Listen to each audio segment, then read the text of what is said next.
Welcome to First and Goal, where everything is made up and the points don't matter. Get ready for the latest and hottest topics in the SML. Let's get started. Here's your host, Mad Bomber. All right, SML, welcome back to First and Goal. This week we've got 3.5 contestants. We've got QP, QB, D-Muse, and the ghost of Monty up there. He couldn't make it. How's it going, guys? Good. All right. So we're just going to jump right into this one. We'll start with you, QB. And so we've heard in chat a couple times people talking about dev games and, I don't play well in dev games because they try to get their stats, try to get their dev bump. What are your thoughts on guys doing that? They're not exactly tanking, but they're more worried about stats than wins. So I think what's really important here is how the question's worded. I do not have a problem with people adjusting for dev games. I think actually that's one of the things EA does right is how they word the scenario. Like if you've got this guy that may be breaking out, you adjust your game plan. If it's a wide receiver, put him in the slot, right? If you target the slot more. If it's a cornerback, maybe you want to get him involved in some blitz packages. Maybe you don't want to put him on the number one wide receiver. Things like that, I actually think are good. I like that. That's kind of in the spirit of the league. Definitely has its positives. Sure, maybe some negatives sometimes, but it's all good. What I don't like is when people, like you said in the question, completely change the way they play the game, throw out everything they normally do, and only just hammer or spam one guy over and over and over again. And whether or not it leads to a loss, I don't like that, but it often does, which kind of ruins the integrity of the game a little bit. Okay. Monty? All right, nothing from Monty, so we're just going to put him at negative 50 points. QP, what do you think?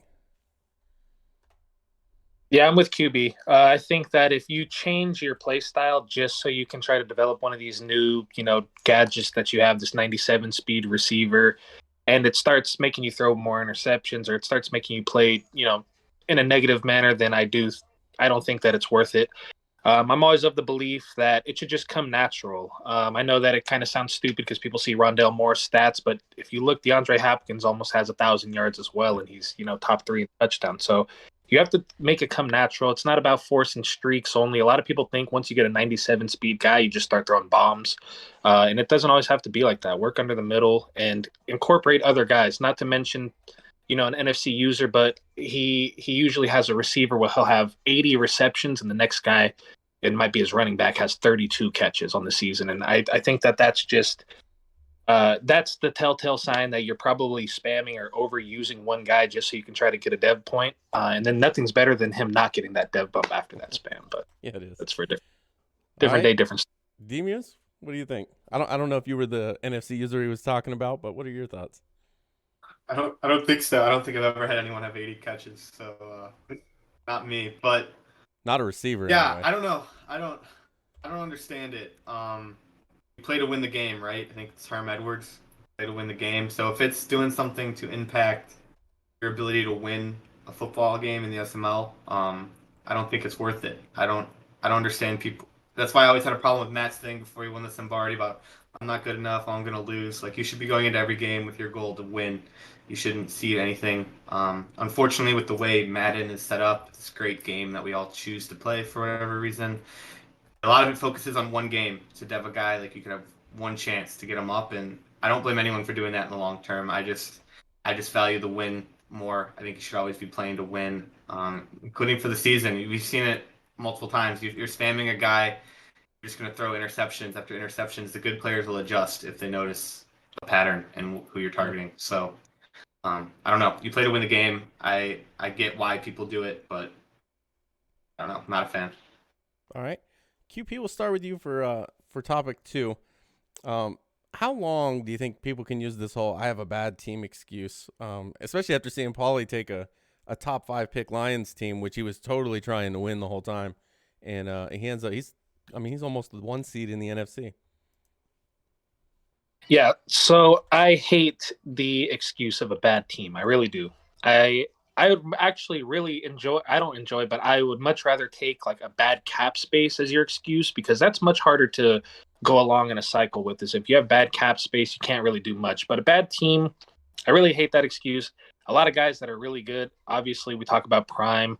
Now, the Colts are a better team than maybe bottom 20, like he was trying to sell it as, but you see guys that are pretty good that take worse teams. Look at you with the Jets, obviously.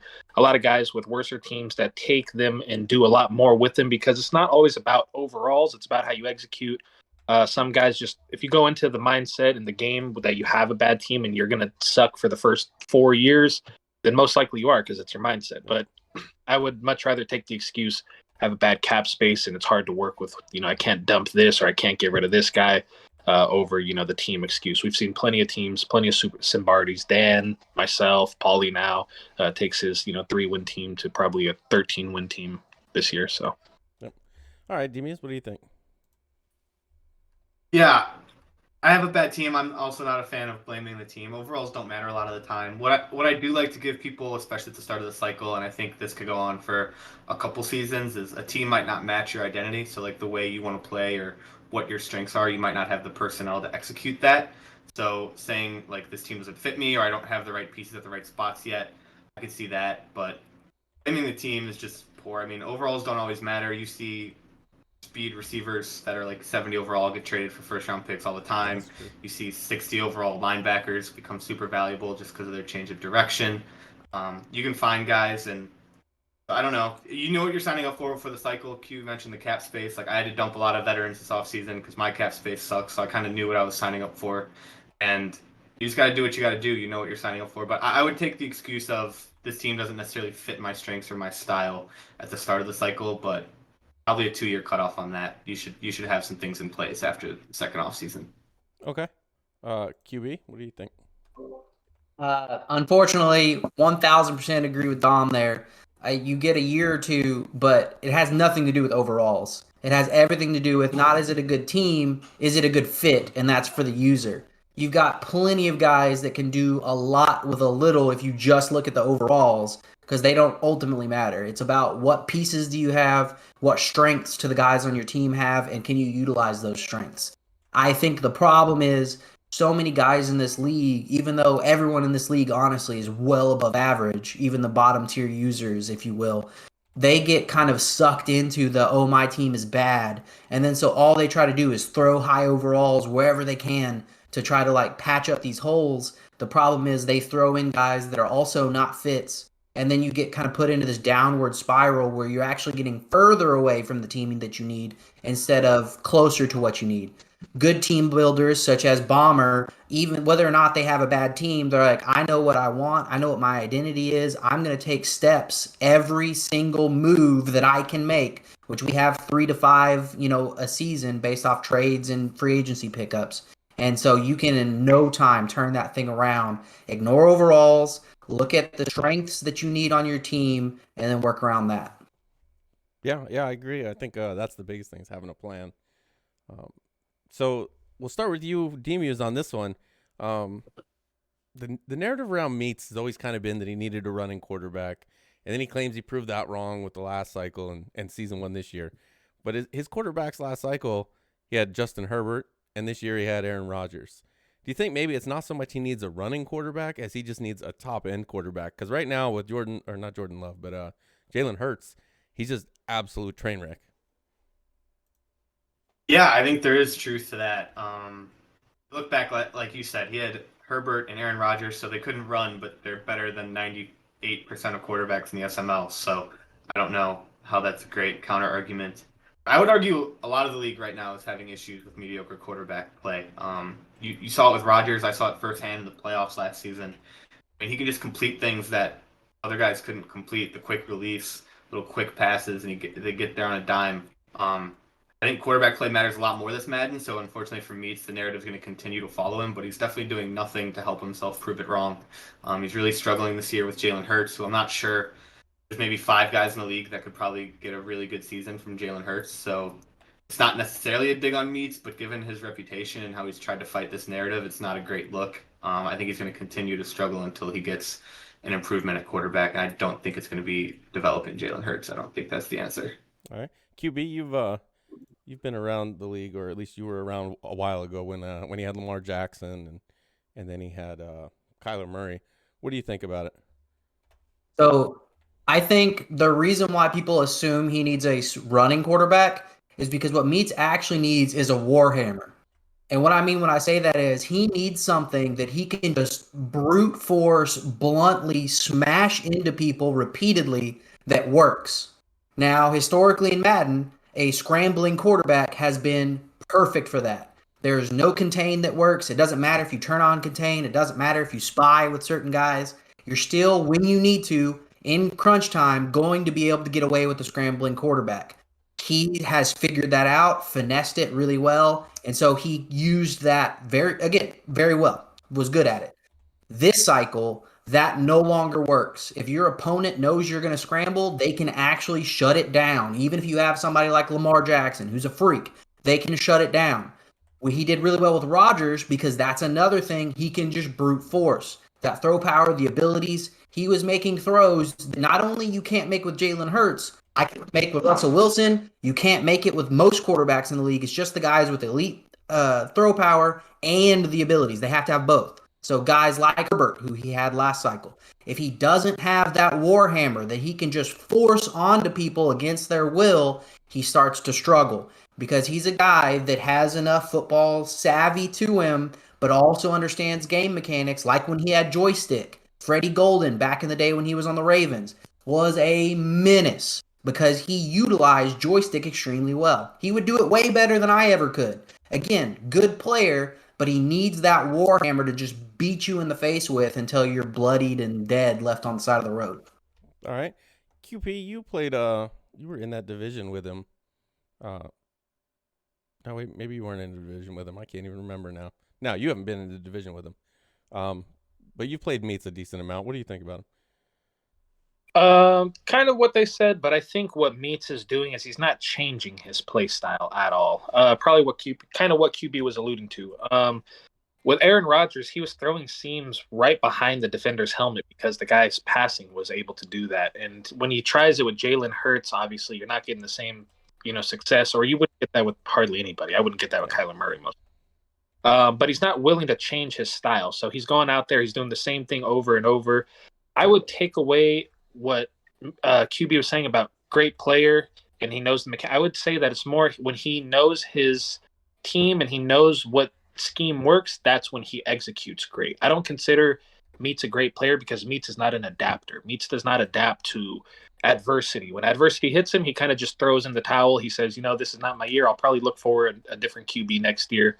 Not that it would be easy to develop Jalen Hurts because you can't. It's hard to do that. So it's hard to kind of go out on your own shield, but the way I'm built, I would go out on my own shield. I'd still say I can do it with Jalen Hurts, but I would change my style of passing. If I have an 86, 87 throw power, I'm not going to try to throw these 25-yard post routes and thread the needle. I'm not going to try to do these things. I'm going to try to take the underneath, and then they're going to start to play up, and that's when I take the deeper shots. And you hit a play action. You stay with Aaron Jones on the ground game, but I think that he's just not utilizing Jalen Hurts the way he should. And people think you should do QB wraps and read options, and that's all you're supposed to do with a guy like Jalen Hurts. But again, it's about utilizing his strengths, which are, short accuracy, medium accuracy. If you look at his numbers, they're not that bad in those areas. Yeah, it's really just that throw power. Just play style. Yep. All right, so we talked about, teams trying to win, teams having excuses. There's a lot of talk about guys tanking to start the cycle, and we'll start with you, QP. Do you think anybody's tanking right now? And if so, name names. Yeah. I was looking at the standings. I actually have it up right now. It's hard to say the easy one would be NYT because everybody's going to say his division. But NYT is better than one win. I think he's really honestly better than one win. Maybe he's had a tough schedule, but I think that he realized early on that he probably, again, was not going to compete for a playoff spot, so he might as well just try to dev up that fast rookie and throw in the season, hopefully land a QB or something better in the offseason. So he'd be my number one choice. I know, obviously, I'll probably get shit for that because, again, his division is so hard. But my other one that I'd look at is actually Noel. This is the same thing, same repetitive thing over and over with Noel is he going to do a 1 year where he does good, and then the next year he's back to what I've seen Noel as since I've joined the SML. I wasn't around for, obviously, the more elite version of him. But we just saw him last year make a pretty big step towards this season or this cycle and actually doing something, especially with his division. His division's not that strong. And Bean kind of just came back out of nowhere and said, enough of this talk. And Noel's now at 3-8, which is what I'm usually used to seeing him at. But with the Browns, I would say that kind of looks like a little bit more of a tank job if there was one. Yeah, I would agree with you, except he doesn't even have his first round pick, so he'd be tanking for RD, which I mean maybe that's what he's doing. I don't know. Terrible. If RD got his PayPal or whatever, but you never know. Demius, what do you think? Anybody tanking, and if so, who? Yeah, I'll preface this by saying, in my heart of hearts, I don't think these guys are tanking, but there's a lot of evidence that you could use to say they are, and one of them is NYT.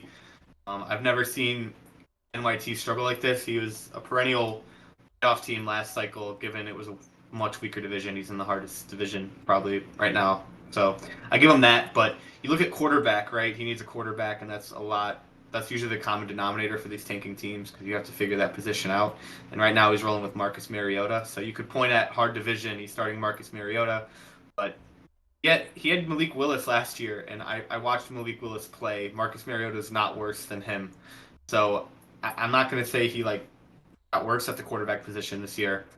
He's better than a one-win player. I don't know what's going on. I just played him. I beat him, and honestly, I got a lot of breaks. I don't know if that's been happening to him. I haven't watched all of his games, but not sure. But I'd point to him, and then the other one's Woods, who I looked at his schedule, which almost immediately made me think he's not tanking, but I've never seen Woods struggle like this either.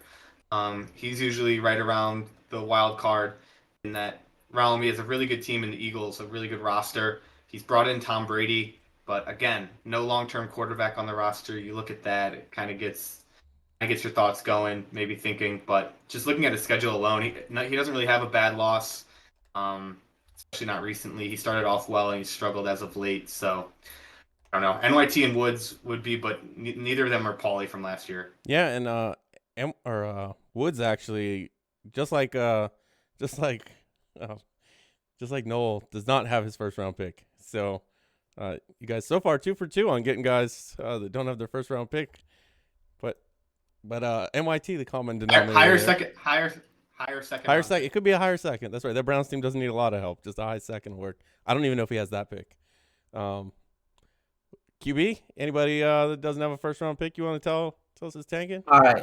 As far as I'm concerned, there are 5 teams underperforming this cycle. Okay. At NYT, you've got Tiny, you've got RD, you've got Meats, and you've got Woods.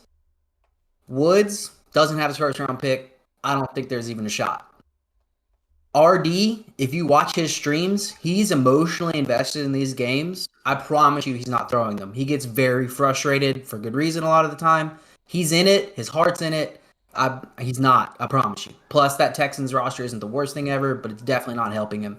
So then now we've got NYT, Tiny, and Meats, which are going to be, you're like, I'm not sure.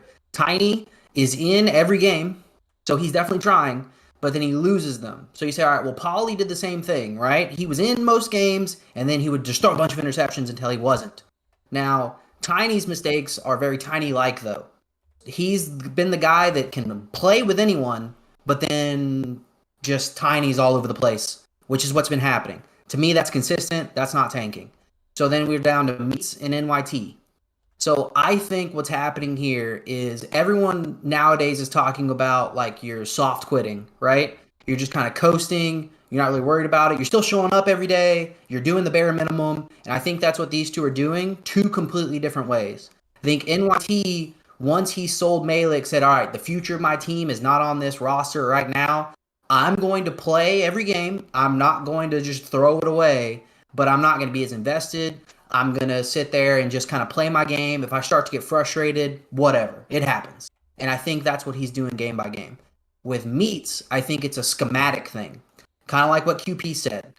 Meats is in a deal where, well, I'm just going to keep playing how I've been playing, and if it doesn't work out, why would I change my play style for Jalen Hurts, who I don't expect to be on this roster in a season or 2? So I think he's kind of soft quitting the season, hoping to get a better quarterback next season. Okay. I could see that. Looking at it, I didn't see anybody I thought I could guarantee was tanking. Not like last season and last cycle, where I watched guys pull people out of position, pitch game-winning interceptions away. Anything obvious. But it is interesting to see, like you guys said, NYT every year in the playoffs suddenly is a 1-win team. It's a little suspect to me, but nothing that was too obvious. And with that, it looks like QP is going to be the winner with 100. QB 99.16 to 100. Almost had him. Almost had your first win. QP, these 30 seconds, all yours. Well, I'm actually going to give Aaron the floor. I want to hear from him. How do we spell this guy's name? Let's hear it. I need to know. 2 A's, 2 R's, and O and an N. 2 A's, 2 R's, and O and an N. So there we go. The chat was blown up today just because we needed to know this man's name. It turned into him telling you he can predict if you will have a boy or a girl. Prime, hit his DMs. Share the secrets. We all need to know. That's all I got to say. All right. Great use of those 30 seconds, QP. And I'm going to take a couple seconds to announce there's going to be a new show. I haven't decided how exactly it's going to work. I think it's going to be called Devil's Advocate. And I'm going to moderate between two members who are going to take opposing views of different topics, and they're going to argue back and forth. And I think we're going to live stream it and then obviously post it on the YouTube afterwards. But people can get in the Twitch chat and they can decide who won the argument. We'll see how well we do with volunteers for that show. If it's anything like this one, I think we're going to be in a good place. But thanks for watching, guys. Thanks for being on. To the three of you that made it on time and didn't need to push it back 20 to 30 minutes. Thanks for being on. Thanks for watching, guys. Till next week, this is First and Goal. Thanks for listening to First and Goal. Be sure to check out Mad Bomber TV on Twitch and YouTube for the latest from the SML. And we'll see you next time on First and Goal.